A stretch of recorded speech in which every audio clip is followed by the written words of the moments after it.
Miss হবে না আপনার পছন্দের টিভি শো। দেখুন জি5 অ্যাপে একদম ফ্রি। আরে মা, চুপচাপ বসে আছো কেন? আজ রেডিওতে গান শুনছো না? আচ্ছা ঠিক আছে, চলো আমি তোমাকে একটা আনন্দের খবর দিই। ও কুন্তি দেবী, গোসা ঘর থেকে বেরিয়ে এসো। আরে স্বাগত জানাতে বরণডালা তৈরি রাখো, তোমার ছেলে বাড়ি ফিরে আসছে। সত্যি? হ্যাঁ। আরে এমন কি করলে? সময় পরিবর্তন। আরে অভয়, এমন কি করে ফেললো আজ সিংহাসন? আর কি করবে ঠাকুমা, দেখো তুলে তুলে নিয়েছে কাউকে। হ্যাঁ একদম ঠিক বলেছিস, এই হলো রক্তের সম্পর্ক, ঠিক ধরে ফেলেছে। আরে যাকে হোক ওঠাও, যাকে হোক বসাও, আমার তো শুধু আমার ছেলেকে চাই। আমি এসে গেছি মা।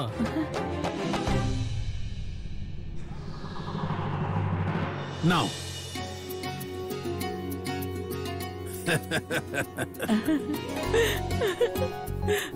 প্রণাম।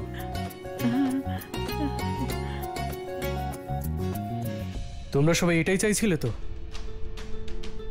এমনিতে আমি আসতাম না, তবে সাথীর বাবা আমাকে একটা কথা বললেন।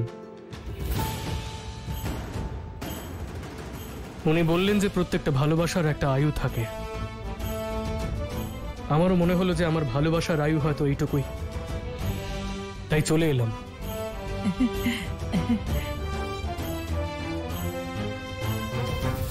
বাবা যখন চলেই এসেছি তখন ছেড়ে দাও অনুজকে। নাও, অনেকদিন বাঁচবে তোমার ওই শ্বশুর আর তার পরিবার। বলতে না বলতেই ফোন। হ্যাঁ হ্যালো।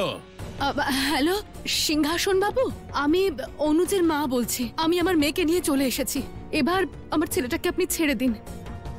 হ্যাঁ কিন্তু কি জানেন তো, শর্ত একটু পাল্টে গেছে।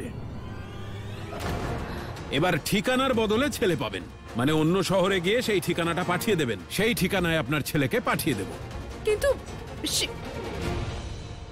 কিন্তু বাবা এটা তো ভুল না, মানে আমি বলতে চাইছি যে তুমি তোমার কথা রাখছো না।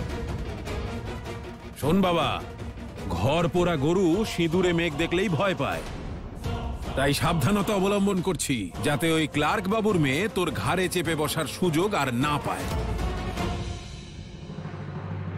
বললেই শহর ছেড়ে চলে যাওয়া যায় নাকি? হ্যাঁ, এটা ওরা একদম ঠিক করছে না বাবা।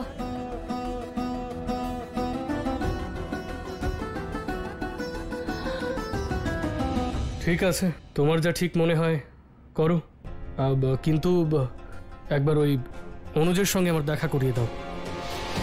আরে অনুজের সাথে দেখা করে কি করবি তুই? গলা জড়িয়ে কাঁদবি নাকি? এই অভয়, যা না নিয়ে যা, ভালো করে বুঝিয়ে দিস ওই অনুজকে এই শহর ছেড়ে চলে গেলেই ভালো থাকবে। ঠিক আছে বাবা, তুমি বলছো যখন দেখা করিয়ে দিই। আসুন প্রেমিক।